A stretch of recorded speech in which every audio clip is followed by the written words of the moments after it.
So this week, I feel like my parasocially dear close friend Rosalia has been misunderstood, like she usually is, because she's usually ahead of her time in the way she thinks, and to be ahead of your time in the way you think means sometimes your words aren't going to catch up. And that's okay because I understood what she was saying. So a couple weeks ago, she did an interview where she lauded Pablo Picasso as an artist who has a rumored history of abuse and all of these really negative, terrible things that should not be pedestaled. But she also said that she can celebrate the art from the artist in the instance of Picasso. And for a very long time, as an ardent collector of Pablo Picasso's myself, this is a lithograph of Dora Maar, who was one of his muses and victims, as his muses usually were. It did not come with the googly eye. I have since added that. So now it is technically an original Mia Khalifa piece, not a Pablo Picasso lithograph. Let's make that clear. As someone who is such a deep fan of his art and who collects his art, I have another piece I'm going to show you right now, and books about him. I have mostly read the books that are about him and commissioned by him and approved by him. This is the second piece. This is from, I believe, 1969. This one is an original. I have had this same, I don't even know what to call it. I guess it's a coming to God moment about this man who I have pedestaled my entire life as a force of a creative.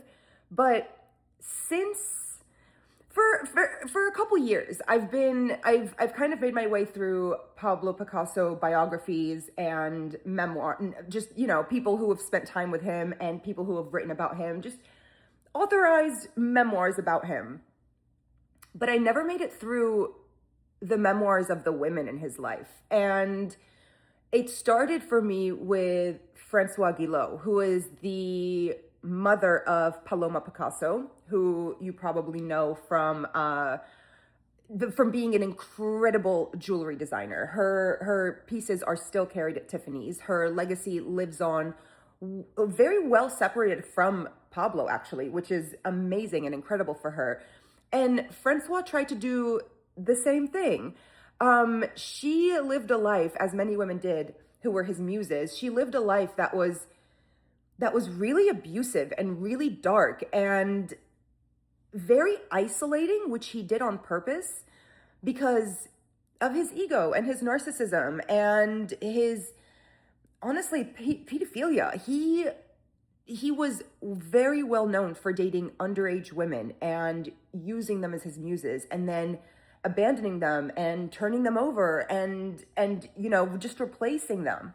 And I'm very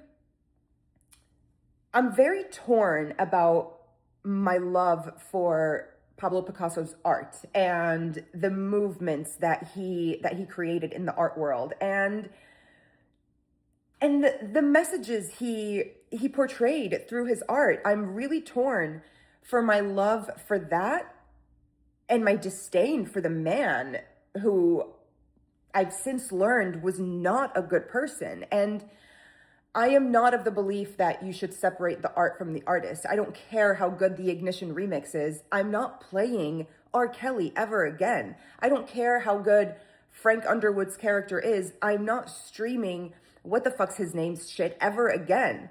And since then, I've made a conscious decision because I'm a very dogmatic person.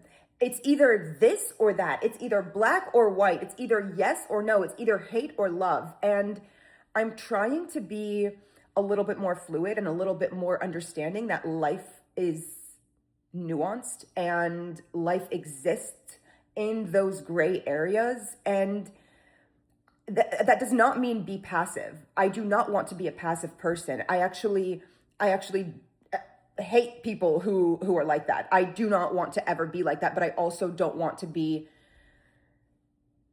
I don't know. I feel like there's a very fine line between dogmatic and stubborn. And I am someone who constantly wants to work on myself. And I really want to be aware of when I'm being stubborn and when I'm being right, when I'm standing my ground and standing for something and believing in something.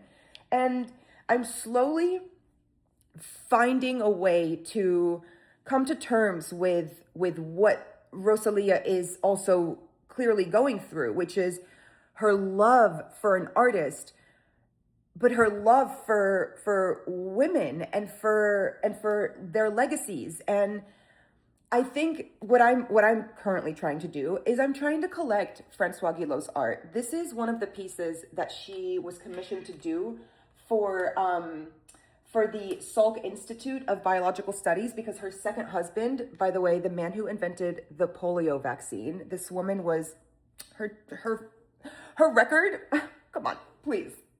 She went from Picasso to the man who invented the polio vaccine. Goddamn, tens all around, honey. So this is one of her pieces that she designed for her husband's institute. And I have started a collection of them. I am on the hunt for all of the pieces that she has created, because although I'm not fully ready to take down my Picassos, and maybe I will get there one day, I don't know. I am very ready to not bury the truth about him and to not turn a blind eye to it, and to honor the women who he has made feel small and insignificant. Not made feel, he has made them small and insignificant in his story, which is extremely purposeful. Like, he did it fully knowing what he was doing. So Madame Guillot, she's passed away, but Madame Guillot, it is now my duty to honor you and to collect your art. So I implore you to read any books you can about this woman. Her name is Francois Guillot, like I've said, because she was so fascinating. And that's the thing with Picasso. Once you start reading and learning about the women in his life, like Dora Maar and Francois Guillot and so many others, you really start to understand why he was so fascinating. Because of his muses, because of what they opened his eyes to, because of like we wouldn't have gotten the Picasso blue period if it wasn't for her.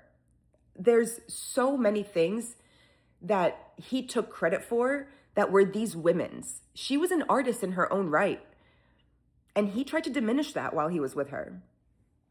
So Rosalia, girl, I feel you. I'm like, these are really hard things to talk about, because what you're basically admitting to is not knowing, and that's totally okay. Another thing that I really, really, really connected with was her comments on feminism. She said in the interview that she's not a feminist, and then in the video she made recently, kind of explaining why she said that, she said it was because she didn't think that she fit into the box of feminist. And I have said that so much in the past. When I've been asked if I'm a feminist, my answer is usually no, because it feels wrong to identify as something that I have been shunned by people who are. Like, I have been shunned by feminists for things I've done, for the way I present myself online, even though I've condemned the porn industry unconditionally since then, and I've spoken about my experience. I was still shunned by those women for continuing to have a presence as a woman who is confident in her sexuality. I didn't feel welcomed by that group. So no, I didn't identify as a feminist for a very long time. But again, these are journeys that we're all on, and unfortunately Rosalia is on it in the public eye, and I identify with that also. So I don't know, I just wanted to come on here and say, I get her. Y'all are eating her up, but she's brave enough to admit that she doesn't know, and she's learning, and we all are. And if anyone is going to shun people for that, it's not going to go over well for people who are actually like wanting to correct and learn, because we're going to stumble along the way. So, girl, I love you, mucho, mami.